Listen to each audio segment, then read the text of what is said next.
Quiero ahora sí presentar un amigo de la casa. Él, la verdad es que es un gran profesional, tiene una gran trayectoria, tanto académica como profesional. Él además es un amigo de la casa, digo, porque ha estado ya presente en muchos encuentros que hemos desarrollado en Fundación Diagnóstico Maipú. Así que quiero darle la más calurosa de las bienvenidas a Alejandro de Vigiano.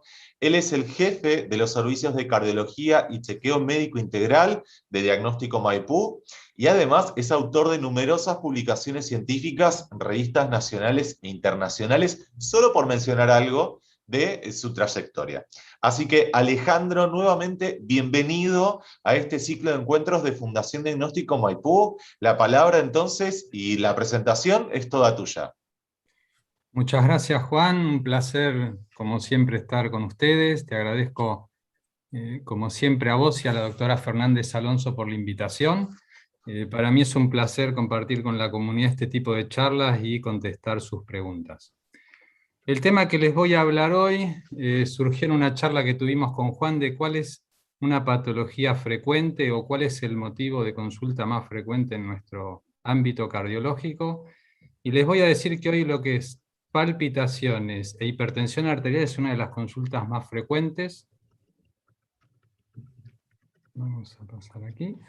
En la época de pandemia lo que hemos notado es un aumento de las consultas por estas dos situaciones como la presión arterial y las palpitaciones, y muchos pacientes, además de consultarnos con esto, también nos consultan porque han aumentado su peso corporal, están comiendo una dieta inadecuada, son más sedentarios, y todo esto lleva a un aumento de la presión arterial y a un aumento de la adrenalina relacionado con las palpitaciones. Y por otro lado, algo que hemos visto es que hay pacientes que han abandonado el tratamiento farmacológico o que han continuado el mismo sin volver a consultar a su médico. Pero principalmente les quiero hablar del problema de la pandemia. Esta es una publicación reciente de la Organización Mundial de la Salud, vean que es del 19 de mayo, y lo que propone la Asamblea Mundial de la Salud es reforzar medidas para proteger la salud mental de las personas durante las emergencias de salud pública como es la pandemia del COVID-19. Y vean qué interesante, esto lo vemos todos los días. Desde el comienzo de la pandemia COVID-19, el desempleo, la inestabilidad financiera que esto ha llevado, la interrupción de la educación. Yo veo constantemente, y lo vivo con mi mujer que tengo una nena de 5 años, todo lo que es la interrupción de la educación, los chicos en burbujas de distinto horario. Esto ha llevado un estrés familiar que era impensado hace unos años. Por otro lado, se ha visto un marcado aislamiento social por un tema de prevención de la transmisión del COVID-19. Por otro lado, hemos visto o escuchado situaciones de violencia familiar y de pareja, gente que se ha separado en el transcurso de la pandemia con el estrés que eso significa en una familia. Y por otro lado, hay gente que ha aumentado sus miedos a enfermedades potencialmente mortales, no solamente por el COVID, sino por el cáncer, por tema cardiovascular. Y otra situación que también me ha tocado vivir en la familia, familiares de mi mujer, la pérdida repentina de seres queridos se ha vuelto común, y esto que se dé por un tema de un virus realmente que se pueda prevenir o vacunar ha generado mucha tristeza en mucha gente.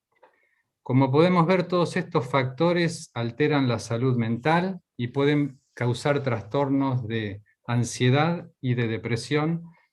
Y otra cosa que también hemos visto es el aumento de sustancias, que pueden ser drogas ilícitas en algunos casos, pero lo más frecuente es el aumento del alcohol y del tabaquismo. El Centro de Prevención y Control de Enfermedades de Estados Unidos recientemente también hace referencia a esto que venimos hablando. Comenta que la pandemia ha generado un efecto enorme en nuestras vidas, nos ha enfrentado a retos que pueden ser estresantes, abrumadores, y no solamente provoca emociones fuertes en adultos, sino en niños. Cada vez es más frecuente que niños o adolescentes tengan trastornos de ansiedad, depresión o ataques de pánico, y eso genera mucho estrés en la familia y especialmente en sus padres y abuelos.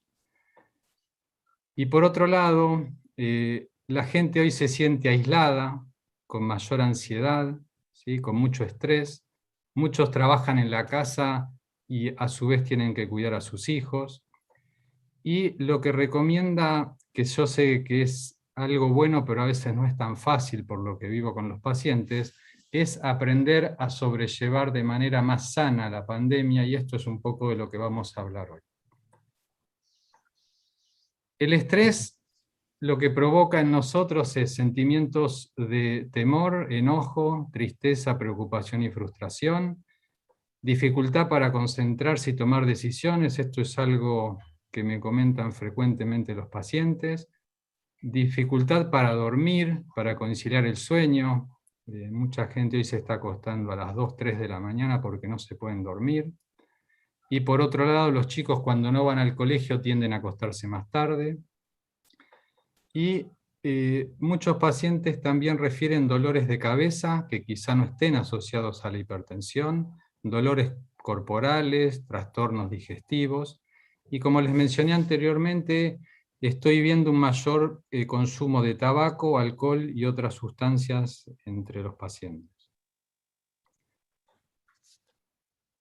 Comenzando por la hipertensión arterial, recuerden que es el aumento que genera el flujo de la sangre o la sangre sobre las paredes de nuestras arterias. Si esto se da de manera crónica, uno hace el diagnóstico de hipertensión, pero esto también puede estar generado por situaciones de estrés que uno no puede manejar.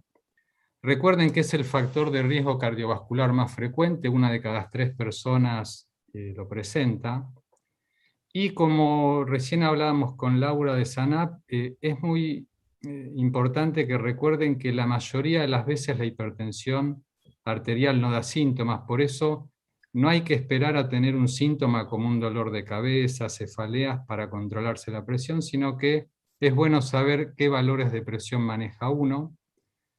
Y la hipertensión puede provocar complicaciones graves, es uno de los factores de riesgo del infarto, del accidente cerebrovascular y de daño renal con requerimiento de diálisis. Por eso recuerden saber cuál es su valor de presión arterial y si están viviendo situaciones de estrés y especialmente si tienen cefalea a nivel occipital, que es donde habitualmente se manifiesta la hipertensión, contrólense la presión o recurran a alguien que les controle para saber cuál es su valor de presión arterial. ¿Cuáles son las causas? La mayoría de las hipertensiones las denominamos esenciales, no hay una causa específica, pero sí su desarrollo se ve favorecido por el envejecimiento, la obesidad. Cuando un paciente aumenta más de 10 kilos es probable que su presión suba o que tenga valores superiores aún dentro de la normalidad. El consumo excesivo de sal, recuerden discontinuarlo.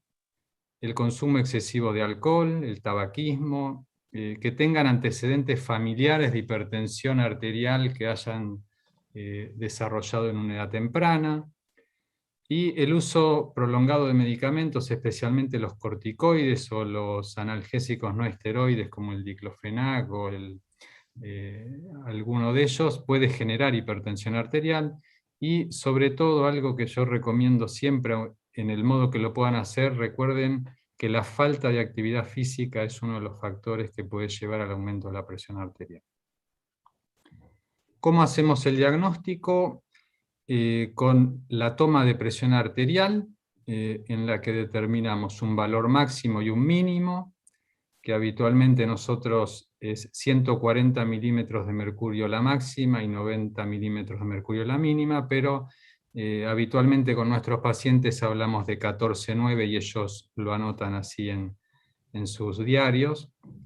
Y actualmente se está solicitando más la presurometría de 24 horas, que son estudios que duran un día, que nos dan una idea de cómo tiene el paciente la presión durante todo el día, especialmente a la noche.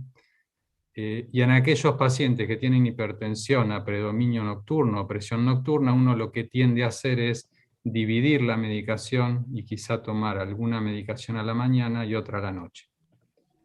Y por otro lado, el tema de la presurometría también se ha incrementado porque a veces no es fácil conseguir un turno con el cardiólogo para que le tome él o haga el seguimiento en el consultorio de la presión arterial. Entonces, con este estudio uno tiene de manera rápida cómo está la presión del paciente en todo el día.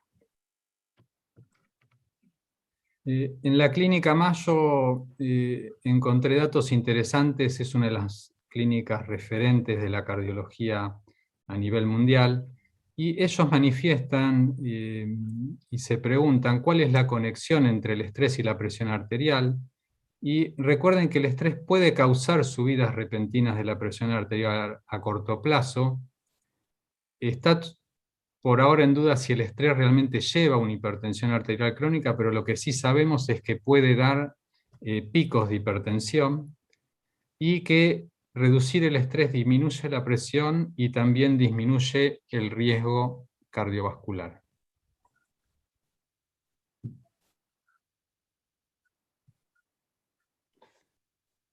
Y por otro lado, recuerden que los aumentos de presión arterial relacionados con el estrés pueden ser drásticos. Hemos visto casos de pacientes que han desarrollado una ACV o un cuadro de infarto. Si bien no es lo más común, recuerden que puede pasar. Y lo bueno de la presión por estrés es que cuando el estrés desaparece, la presión vuelve a la normalidad. Lo que sucede en la práctica que a veces es difícil medicar o tratar a estos pacientes, porque son pacientes que ante situaciones de estrés por ahí tienen la presión alta 1 o 2 semanas, cuando ellos están tranquilos o en el fin de semana su presión baja, y a veces al dar medicación uno puede generar el efecto inverso, que es pasar de la hipertensión o a la hipotensión. Yo lo que recomiendo en estos casos es hacer un seguimiento más cercano del paciente y hacer el tratamiento en base a su estado emocional o el estrés que está cursando el paciente en su vida, y llevarlo quizá un poco más artesanal o más casero en el día a día. Pero miren, sin embargo, los picos frecuentes o temporales de presión pueden generar daño en nuestros vasos sanguíneos, en el corazón o en los riñones.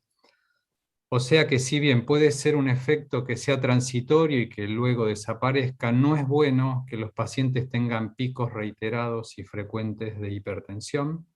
Y en ocasiones, en estos pacientes, uno indica o lo deriva un psiquiatra, un psicólogo. A veces son muy buenos los ansiolíticos para ese periodo de estrés que está cursando el paciente. Y por otro lado, que esto también lo he visto, algunos síntomas relacionados con esta pandemia, como la depresión, pueden hacer que el paciente se olvide de tomar o deje de tomar los medicamentos que controlan su presión y afecciones cardíacas. Por eso les recomiendo seguir un cuidado con algún médico, aunque sea de manera virtual, y no dejar de cuidarse ni con la medicación ni con los hábitos higiénico-dietéticos para estar saludables. Ahora vamos a pasar a las palpitaciones, que sinceramente es una de las consultas más frecuentes, tanto las palpitaciones como el dolor de pecho de origen no cardíaco.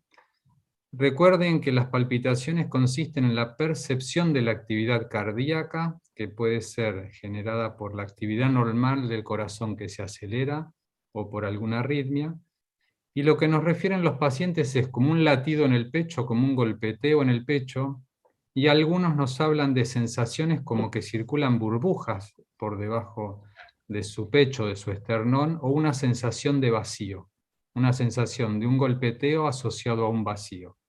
Y esto es muy común en pacientes que presentan algún grado de arritmia cardíaca. Pero el principal síntoma es ese latido en el pecho que por ahí es en ráfagas y luego desaparece. La ansiedad y las emociones fuertes, tanto sean positivas como negativas, pueden generar estas palpitaciones o alteraciones del ritmo cardíaco que lleven a arritmia, pero la mayoría de las veces estas arritmias son de carácter benigno, lo que denominamos taquicardia sinusal, y ceden apenas cede el estímulo de estrés, ¿sí? O sea que mi mensaje de hoy es tranquilizarlos, la mayoría de las palpitaciones ceden espontáneamente. Existen pacientes que toman hormona tiroidea, hipotiroideos que toman la hormona T4, que en ocasiones puede estar asociada a palpitaciones.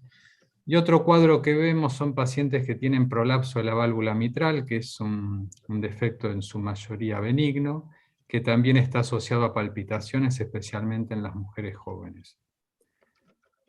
Otra causa de hipertensión que hemos visto en relación a la pandemia es que hay los pacientes que discontinuaron de manera abrupta una actividad física regular, en su mayoría las consultas fueron por palpitaciones.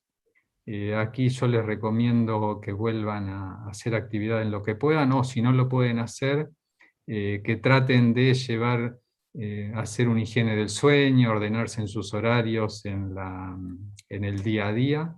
Pero esta fue una consulta muy frecuente, especialmente en los pacientes jóvenes. Y lo que debemos hacer cuando un paciente tiene palpitaciones es descartar la presencia de arritmias cardíacas que pueden generar estas palpitaciones, y habitualmente pedimos un electrocardiograma y un ecocardiograma, un Holter cardíaco, y en algunas ocasiones, cuando estas son relacionadas con el esfuerzo, una prueba de esfuerzo o ergometría. Las arritmias pueden presentar diversos síntomas más allá de la palpitación, como mareos, síncope o episodios presincopales, que el paciente siente que se va a desvanecer. En algunos casos da dolor torácico o dolor en la boca del estómago. Y bueno, lo que es pérdida del conocimiento, que es el síncope. Quizá si alguno de ustedes ha tenido palpitaciones y lo ha hablado con algún cardiólogo, nosotros siempre hablamos de arritmias benignas y malignas. Las benignas son las más frecuentes, muchas de ellas se asocian al estrés y habitualmente se originan en las aurículas del corazón, que es un reservorio de sangre. Y las malignas, lo que llamamos arritmias ventriculares, que vienen del ventrículo, de la bomba del corazón, son menos frecuentes y ellas habitualmente se detectan tanto en Holter como en ergometría si tienen un tratamiento específico. Un consejo que les doy y también le doy a mis pacientes: cuando ustedes tienen estas palpitaciones que persisten en el tiempo, o ustedes sienten alguna de las sensaciones que le comenté asociadas a arritmia, luego de pasado el evento de estrés, lo que les recomiendo es o recurrir a un hospital o hacer una consulta con un médico, ¿sí? No dejen pasar estos síntomas. Como les digo, en su mayoría son benignos, pero pueden a veces estar asociados a arritmia. Y así como lo hablamos con la hipertensión, en ocasiones las arritmias pueden pasar inadvertidas, aún arritmias como la fibrilación auricular, que pueden generar coágulos en el corazón, y pueden detectarse cuando se realizan pruebas diagnósticas como las que le mencioné anteriormente. Entonces, ya para ir culminando, si bien yo siempre les hablo de cuidar todos sus factores de riesgo, tanto el colesterol, la hipertensión, el peso, abandonar el tabaquismo, el CDC, o el Centro de Control de Enfermedades y Prevención de Enfermedades, recomienda estos puntos que lo hablo día a día con mis pacientes. El primero, y esto lo recomendé especialmente en los últimos meses: tómese descanso y deje de mirar, leer y escuchar noticias, incluyendo redes sociales. Para mí las redes sociales son muy importantes, mantienen conectados a todos, pero cuando uno comienza a ver más que todo noticieros o noticias que no son demasiado agradables, los pacientes que sobre todo la ven en horario nocturno, no les hace bien. Otro punto es: cuide su cuerpo, traten de comer alimentos saludables y comida balanceadas. consuman la menor cantidad de hidratos de carbono, las harinas, son elementos adictivos. Cuando uno los come, empieza a comer. Yo tengo pacientes que por ahí comen galletitas o comen pan en una cantidad que es desproporcionada. Hagan ejercicio regularmente, el que puedan hacer, si tienen una cinta en la casa, si pueden ir a caminar eh, en un parque, en el barrio, donde ustedes puedan. Algo importante es duerman bien. Los pacientes que no duermen bien y aquellos que tienen apnea del sueño, que tienen una alteración de la respiración durante el sueño, tienden a tener una mayor presión arterial. Y finalmente, eviten el consumo de alcohol y tabaco. La mayoría de mis pacientes han aumentado de peso, algunos por el alcohol y otros por un aumento de la ingesta calórica en la dieta. Para finalizar, dense un tiempo para relajarse en el modo que ustedes lo consideran. Hay gente que le gusta yoga, hacer meditación o mismo pasar buenos momentos en familia. No dejen de comunicarse con otras personas en el modo que ustedes puedan. Y por último, no dejen de contactarse con organizaciones comunitarias, como clubes de barrio o lugares donde a ustedes les guste frecuentar, y con sus comunidades de fe. Hoy veo que la gente ha vuelto a sus comunidades. Esto es muy importante, que tengan un apoyo para transitar estos momentos tan difíciles que estamos viviendo. Y finalmente, recuerden estos 3 puntos que siempre los digo en mis charlas: más allá de la medicación y todo lo que uno pueda brindarle a los pacientes, es fundamental que coman saludable, uno es lo que come, manténganse activos del modo que ustedes puedan, y dejen de fumar y de ingerir alcohol de un modo excesivo. Bueno, aquí termino. Muchas gracias a todos. Bueno, muchísimas gracias Alejandro. Vamos a pasar entonces a lo que es la etapa de preguntas, ¿sí? Para esta parte, pero antes les cuento que en la descripción del video, si hacen clic para ver lo que es la descripción del video, van a poder ver el enlace para participar del sorteo que vamos a estar haciendo. Así que ese enlace ya está habilitado, así que los invito a completarlo para poder participar del sorteo que vamos a hacer después. Este enlace va a estar habilitado durante unos 10 minutos, ¿sí?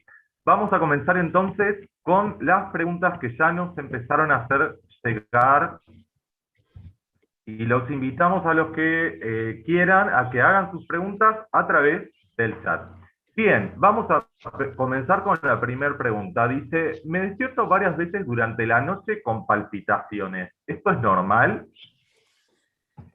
No, sinceramente no es normal. Creo que eso es por un tema de ansiedad o de trastorno de ansiedad durante el día, que a veces uno, cuando se va a dormir, comienza con palpitaciones o no puede conciliar el sueño y desarrolla palpitaciones durante la noche.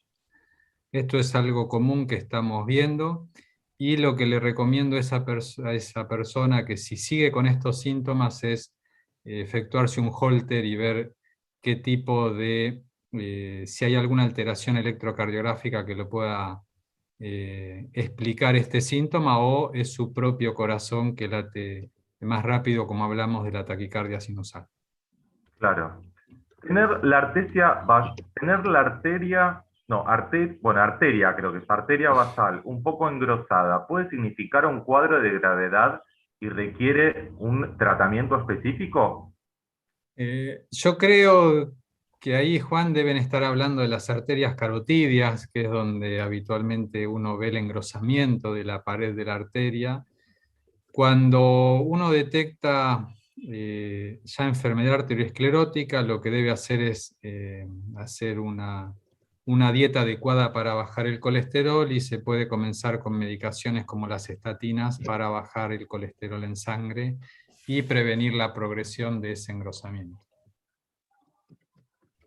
Después de haber tenido COVID, ¿pueden quedar palpitaciones o taquicardia como secuela? Mirá, Juan, ese es un dato interesante, una consulta interesante. Como vos sabés, yo me especializo en resonancia cardíaca y se nos está solicitando la resonancia en pacientes con palpitaciones para descartar la presencia de miocarditis, que en algunos casos detectamos, y de pericarditis, que en alguno de esos pacientes lo encontramos. Bien, ¿qué pasa si ¿qué pasa si hay solo 2 de diferencia entre la alta y la baja? Por ejemplo, 12-10. Eh, sí, bueno, esa es una pregunta común. Creo que ahí hay que volver a tomarse bien la presión. Habitualmente los pacientes jóvenes tienen una mayor presión de la mínima o la diastólica y pueden llegar a tener 130-90. Habitualmente no veo este tipo de presión de 112-92. Pero ahí lo que se debería hacer es un control o una presurometría para ver que el paciente no tenga una hipertensión arterial diastólica como la que se da en los jóvenes. Claro. Bien, ¿un pico de presión puede provocar coágulos en las arterias coronarias y producir infarto?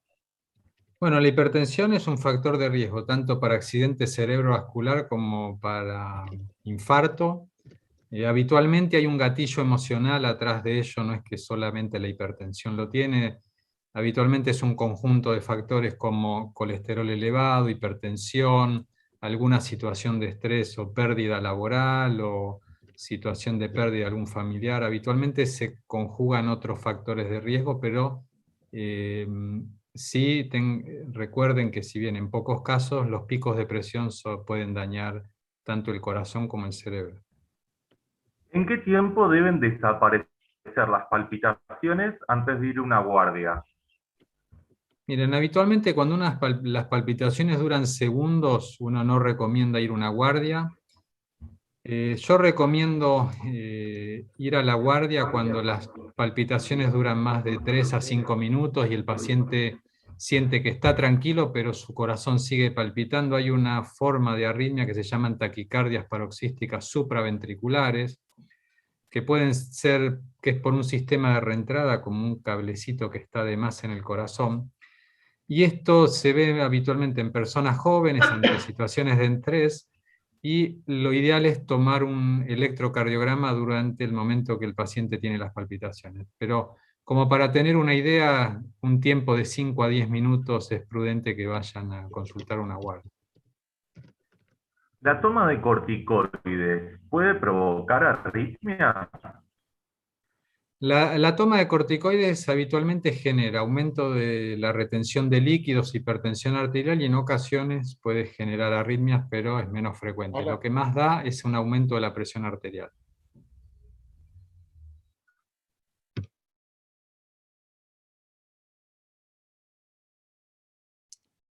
Acá, Juan, estoy leyendo una pregunta interesante que algo dije en la charla, que me hacen muchos pacientes, es ¿cómo puedo distinguir el dolor de cabeza por presión alta o tensión o contractura cervical? Esta es una muy buena pregunta, a veces no es fácil distinguirlo, pero lo que siempre les pregunto a los pacientes es si tienen dolor aquí arriba en la zona de la nuca, ¿sí? Bien arriba del cuello. La presión, la contractura habitualmente da una cefalea en la región lateral de la cabeza o en la región superior. Y otra cosa que me manifiestan los pacientes que tienen hipertensión arterial y cefalea en la nuca es que a veces sienten como su cara colorado, que sienten calor, ¿sí? Ante esos síntomas es bueno ir a controlarse cuál es su presión arterial. Bien, ¿hay que tomarse la presión todos los días? Bueno, esa es una... Yo trato que no se obsesionen con la presión. Tengo pacientes que se toman a la mañana y a la noche todos los días. Yo creo que ni es bueno no saber qué presión tiene, no controlarse ni tomarse todos los días. Lo que le recomiendo a aquellos que les gusta más tomarse la presión o tener un mayor control, quizá que se tomen 2 o 3 veces en la semana, algunos días en la mañana y otros días por la tarde, porque la presión tiene un ritmo circadiano, tiende a aumentar en el horario de la mañana cuando uno se levanta y en el horario de la tarde o vespertino. Así que yo le diría que no se tomen todos los días, con 2 o 3 veces por semana está bien. Bien, pregunta que nos hace llegar. ¿La arritmia es hereditaria? Habitualmente no, pero en algunos pacientes, como te mencioné, Juan, recién, que tienen eh, alguna alteración anatómica del corazón que les favorece el desarrollo de arritmia, sí. Bien, están haciendo llegar muchísimas preguntas. Acá llega una bastante particular. Dice, ¿qué es el síndrome del guardapolvo blanco? Esa siempre, no nos falta nunca esa, Juan. Lo que pasa a veces es que cuando uno va al consultorio, tiene una presión elevada ya al ver al médico, en realidad más que el guardapolvo blanco, uno es ante una atención de un profesional médico, que hay pacientes que elevan mucho su presión arterial y fuera del consultorio tienen presión normal. Hay dos casos acá, Juan. Una es la presión o la hipertensión de guardapolvo blanco, que el paciente fuera del consultorio tiene su presión completamente normal. Y la otra es el efecto del guardapolvo blanco. Es un paciente que es hipertenso y medicado, está bien en su vida cotidiana, pero cuando van al médico elevan su presión arterial. Entonces, lo que yo le recomiendo a estas personas que se ponen muy nerviosas, hay personas que transpiran en el consultorio y dicen, no me tome la presión porque me va a dar alta. Acá lo que recomiendo es, y a los que tienen esto hacerlo en su casa como en el consultorio, es que tomen 3 veces la presión arterial de manera seguida con espacios de 1 minuto, y siempre tomen el valor de la última toma de la presión arterial.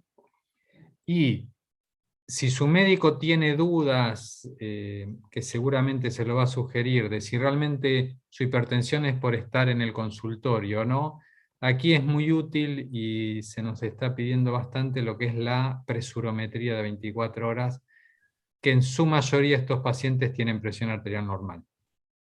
Claro. Bien, ¿hay diferencia en la toma de presión entre tomar en el brazo izquierdo y tomar en el brazo derecho? En realidad, habitualmente nosotros no tenemos la misma presión en los 2 brazos, tenemos una diferencia entre 5 y 10 milímetros de mercurio. Lo que les recomiendo es que se tomen la presión en el que el tensiómetro le da más elevada, tanto sea el derecho como el izquierdo, que se tomen en ese brazo la presión arterial. Bien. Bien, toser. Toser. ¿Cuál es el juego de toser ante el infarto? Mira, eso me lo han preguntado, Juan. En realidad no hay mucho sobre eso. Algunos lo hacen, puede haber alguna descarga vagal, algo que ayude en algún momento el tema del infarto, pero sinceramente no es algo que uno recomienda ni he visto en mi práctica que mejore en un paciente que está cursando un infarto. Lo que mejora, volviendo al infarto, lo que mejora en el infarto es acudir antes de las 3-4 horas a un hospital y que lo vean por guardia. Eso es lo que salva vidas. Claro. ¿Las contracturas cervicales pueden ser causa de suba de presión? No, habitualmente es todo un conjunto. El paciente está estresado, tiene contracturas de trabajar todo el día frente a la computadora, de tomar mucho café, pero no. Yo creo que es parte de todo el cuadro de estrés, hipertensión y contracturas. Claro. Bien, ¿el colesterol es un factor que juega a favor o en contra de las palpitaciones? No, no. El colesterol lo que hace es producir desarrollo de arteriosclerosis, y junto con la hipertensión son los 2 factores de riesgo más frecuentes que llevan a la enfermedad coronaria. Así que yo creo que lo preguntan porque habitualmente cuando uno ve un paciente hipertenso y con colesterol los medica o les recomienda que tomen las mismas medidas. Uno los previene con lo mismo. ¿Los antidepresivos pueden afectar la presión? No, lo que algunos antidepresivos pueden generar es algún trastorno del ritmo cardíaco, pero no, habitualmente no vemos que alteren la presión. ¿Cuál es la diferencia entre arritmia? ¿Cuál es la diferencia entre arritmia y taquicardia? En realidad, la arritmia es un latido anómalo del corazón, un latido arrítmico, algo que llega a un ritmo que es el latido cardíaco, de pronto se vuelve arrítmico y puede ser por algún latido que no tendría que surgir del sistema de conducción normal. Y lo otro me dijiste taquicardia. La taquicardia es la suba de la frecuencia cardíaca por arriba de 90 latidos por minuto cuando uno está en reposo. Y puede ser, como te digo, generada por tu propio latido sinusal que late más rápido por la adrenalina que uno libera en situaciones de estrés, o por una arritmia. Por eso les mencioné, cuando hablamos de palpitaciones, para nosotros como cardiólogos, lo primero que le tenemos que descartar a un paciente que tiene palpitaciones es que no tenga una arritmia. Claro. Pregunta que hago yo, que quizás es interesante reforzarla. En este contexto actual lo hemos visto mucho el año pasado, hoy se sigue viendo desafortunadamente por las cuestiones asociadas al COVID, quizás las personas no están haciendo los controles necesarios, los controles adecuados. Una persona, digamos, normal, común, que no tiene un problema, ¿qué chequeos debería de realizar y con qué frecuencia el que quizás ya tiene una edad un poco más avanzada para, bueno, para poder seguir cuidando su corazón, ¿no? Bien, buena pregunta, Juan. Es verdad lo que decís. Primero, llevarle tranquilidad a la audiencia que hoy, con las medidas de protección que ya aprendimos en este año y medio, la posibilidad de infección en una institución de salud es muy baja, especialmente en lo que me está consultando Juan, que es un control ambulatorio y un chequeo con estudios médicos, ¿sí? Distinto es la guardia, pero en el chequeo que me está preguntando Juan, hoy en día es muy seguro.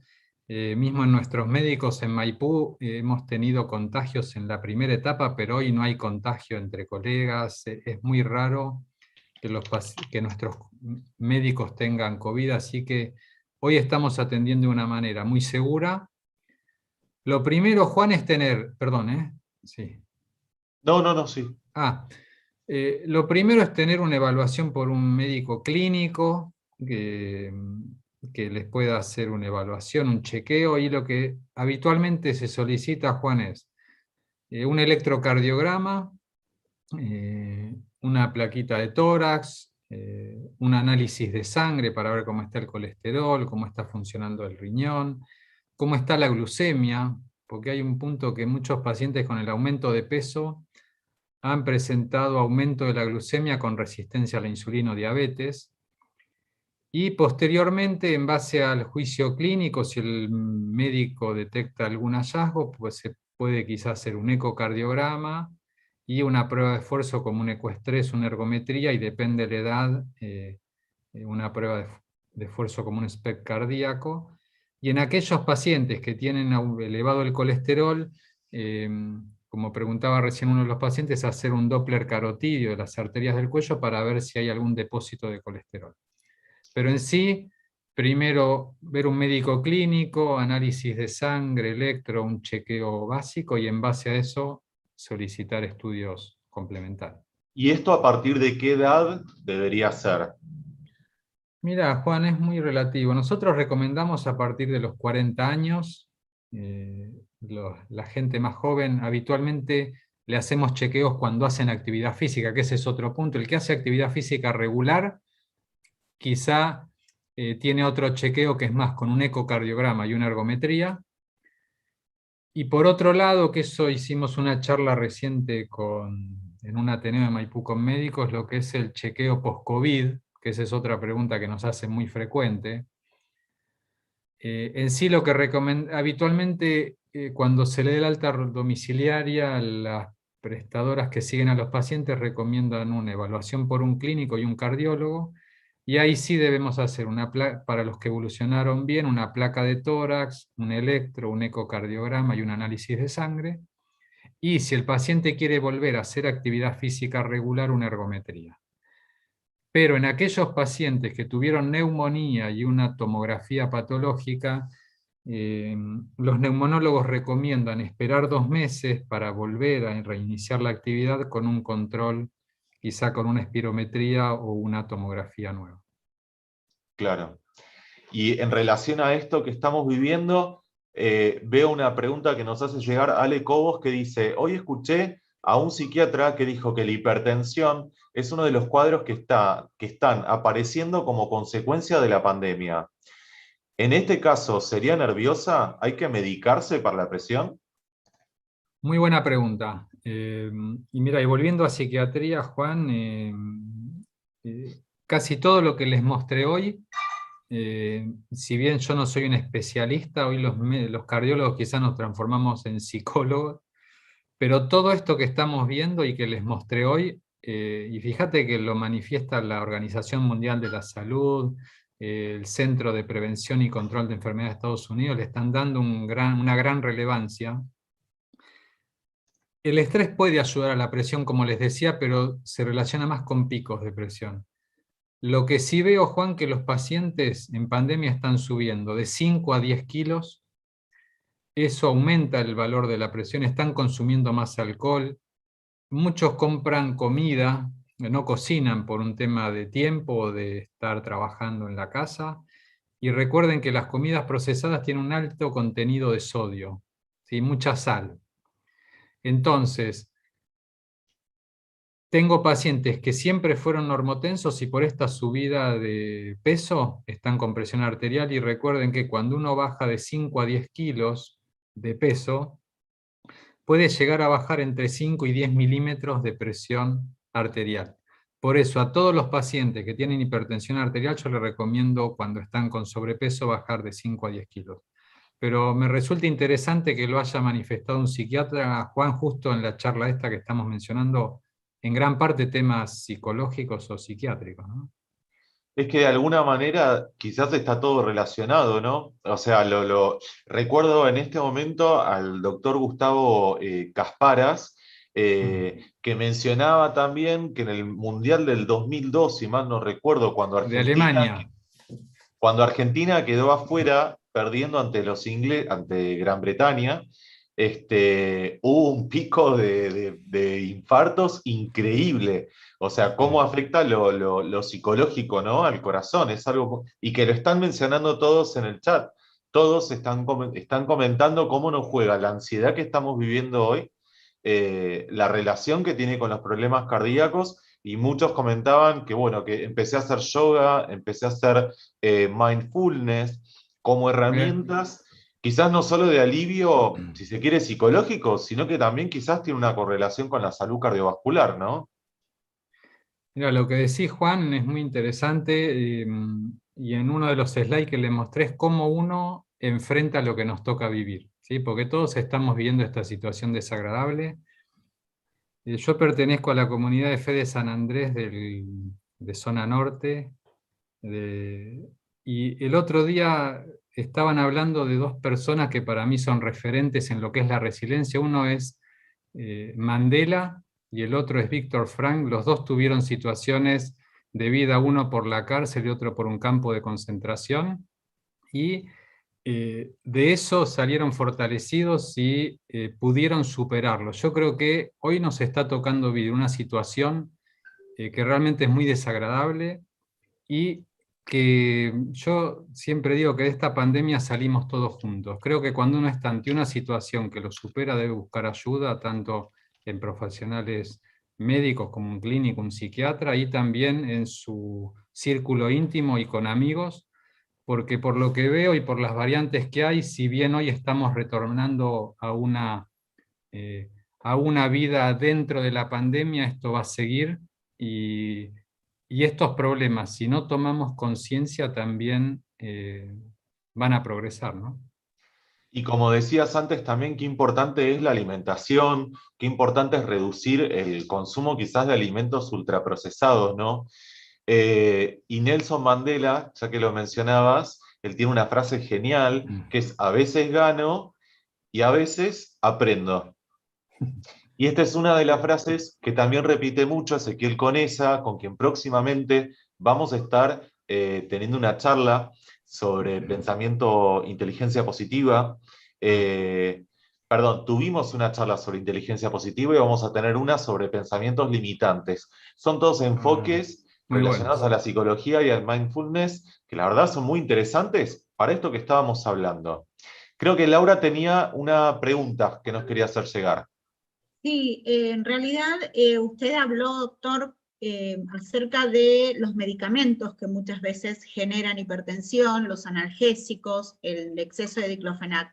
Pero acá hay una pregunta que me llama mucho la atención, es acerca de los quemadores de grasas, estos componentes que se venden libre, ya sea en dietéticas o muchas veces hasta en farmacias, y qué tan nocivos son en las personas que son hipertensas, que hacen dieta, que hacen ejercicio, pero que se ayudan con este tipo de complemento.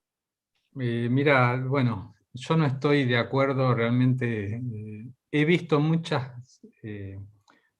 cuadros aún graves desde que era residente hasta hoy por este tipo de complejos.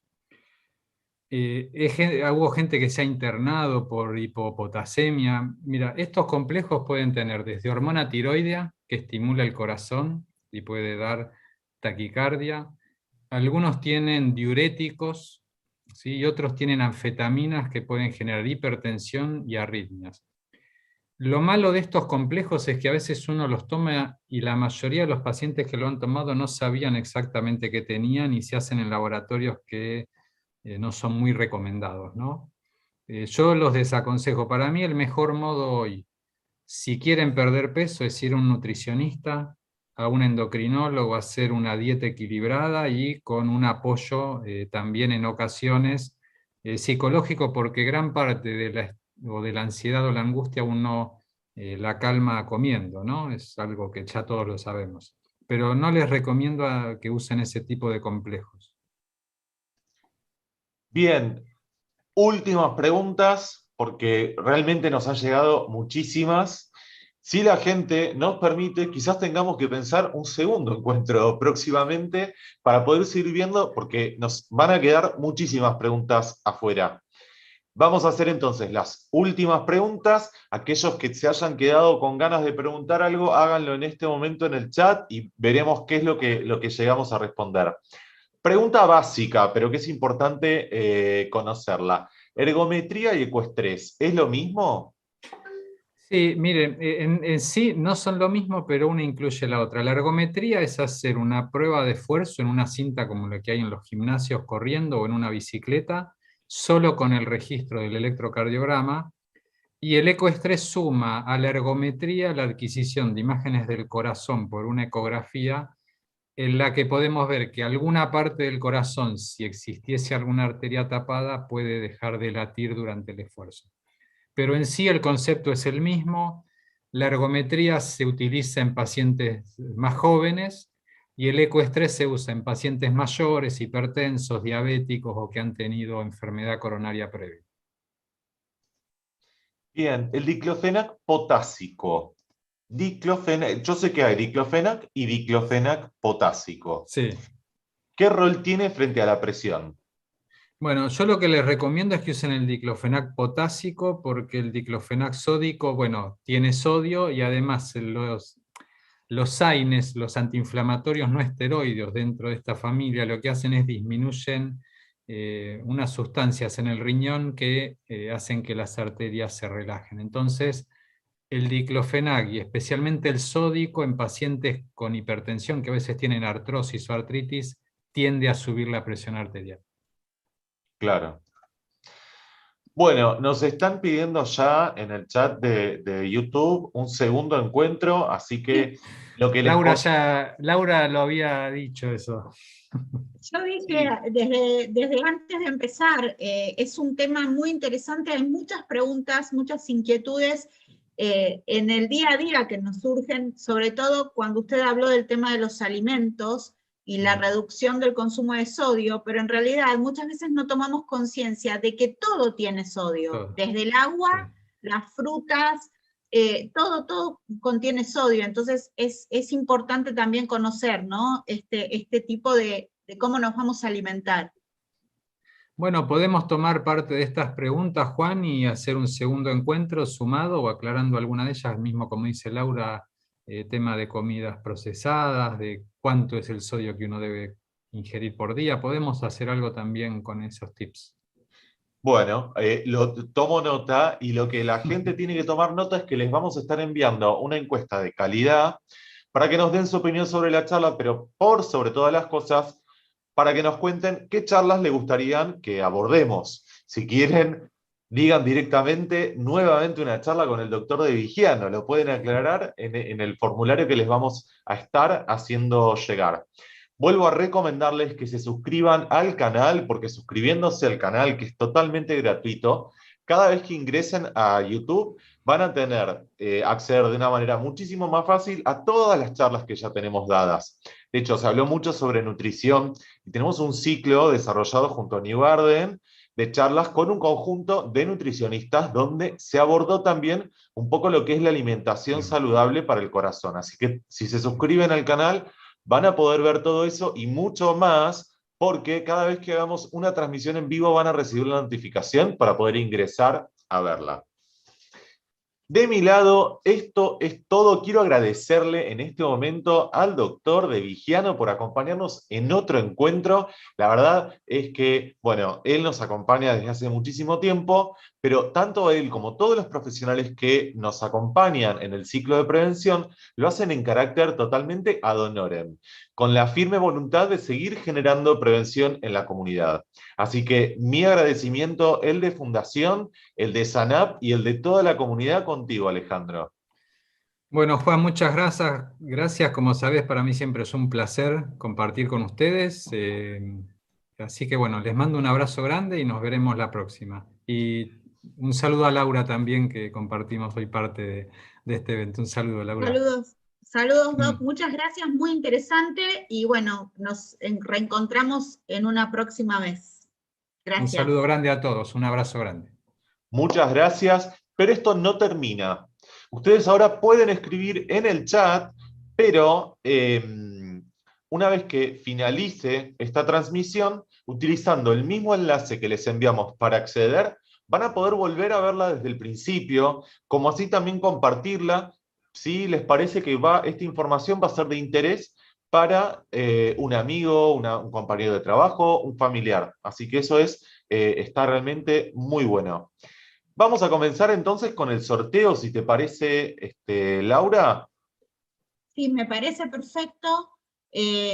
Vamos a hacer el sorteo de 2 productos SANAP que obviamente tienen que ver con lo que estuvimos hablando hoy, que es un tensiómetro digital automático y una balanza. En realidad el doctor no habló acerca de los equipos. Estaría bueno que en el próximo encuentro pueda desarrollar, porque nosotros siempre decimos que el adquirir un equipo de medida de presión para el hogar es importante que sea recomendado por el profesional médico, ¿sí? Muchas veces nos consultan a nosotros, al Departamento de Atención al Cliente, cuál es el mejor, cuál es el que recomendamos. Nosotros no recomendamos un equipo específicamente, porque eso lo tiene que determinar el profesional médico, ¿no? Así que bueno, vamos a hacer el sorteo de eso, ¿te parece? Me parece, voy entonces a compartir pantalla, si la tecnología me lo permite. Voy a compartir pantalla. Bien, ¿se está viendo? Sí, señor. Sí, señor. Bueno, yo aquí ya tengo todos los correos de las personas que han participado, filtrados, por si algún tramposo puso su correo 2 veces, y vamos entonces a sortear 2 personas. El primero, Laura, ¿qué se lleva? Una balanza. Una balanza, y el segundo, el tensiómetro. El tensiómetro. Bueno, vamos a sortear entonces. Y tenemos a LLA rivacarmen@yahoo.com.ar y a Silvia M6227@hotmail.com como los ganadores entonces de este sorteo. Perfecto. Yo ya estoy tomando nota. ahora Juan igual me va a mandar los datos de sus correos electrónicos. Les pido a todos que nos sigan en las redes. Nosotros también hacemos anuncios de las charlas que mantenemos con Fundación. También damos tips de prevención para un mejor bienestar y una mejor salud. Nuestro Instagram es @san_app_ y también hacemos sorteos. Por ejemplo, la semana que viene vamos a hacer también con nuestros amigos de Fundación un sorteo por el Día del Amigo. Así que si quieren participar, nos siguen a ambos. Les pido a las ganadoras que nos manden un mail con sus datos, un teléfono de contacto, a atencionalcliente@sanap.com.ar, atencionalcliente@sanap.com.ar, y desde allí las chicas se van a estar contactando con ustedes para indicarles cómo tienen que pasar a retirar y en qué días pueden pasar a retirar el premio. Bueno, señoras y señores, esto ha sido todo por hoy. Desde Fundación Diagnóstico Maipú, nuestro agradecimiento con todos ustedes. Y si están agradecidos, que yo creo que sí, si están agradecidos de haber sido parte hoy de este encuentro, la mejor forma que tienen de agradecernos es compartiendo, porque compartir es prevenir. Es tan fácil como eso. Quizás conocer estas cuestiones sobre prevención cardiovascular, uno lo puede compartir con algún amigo y quizás, quién sabe, puede cambiarle la vida, puede cambiar su perspectiva de futuro. Por eso siempre decimos que compartir es prevenir.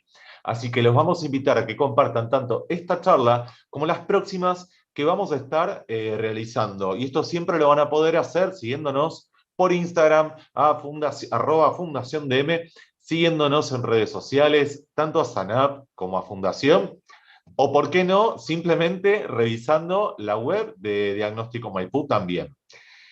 De mi lado, entonces, eso es todo. Quiero agradecerles nuevamente a todos ustedes, a Sanap y claramente a Laura, que nos ha acompañado esta tarde. Sepan que van a estar recibiendo un correo electrónico con una encuesta de calidad, donde queremos pedirles que nos cuenten, además, qué próximos temas les gustaría tratar en los próximos encuentros. Este fin de mes, el 27, si mal no recuerdo, 27 de julio, vamos a estar encontrándonos nuevamente en un taller de reanimación cardiopulmonar orientado a bebés y niños. Así que si conocen interesados, ya pueden estar avisándoles, y si quieren participar, ya pueden estar inscribiéndose para poder ser parte de ese encuentro, y por qué no suscribirse al canal, ya que también lo vamos a estar haciendo desde YouTube. Muchísimas gracias a todos, muchísimas gracias, Laura. Gracias, Juan, y hasta la próxima. Nos vemos el 27. Así es, entonces, muchas gracias por acompañarnos hoy. Será entonces hasta el 27 a la misma hora y en el mismo canal de YouTube.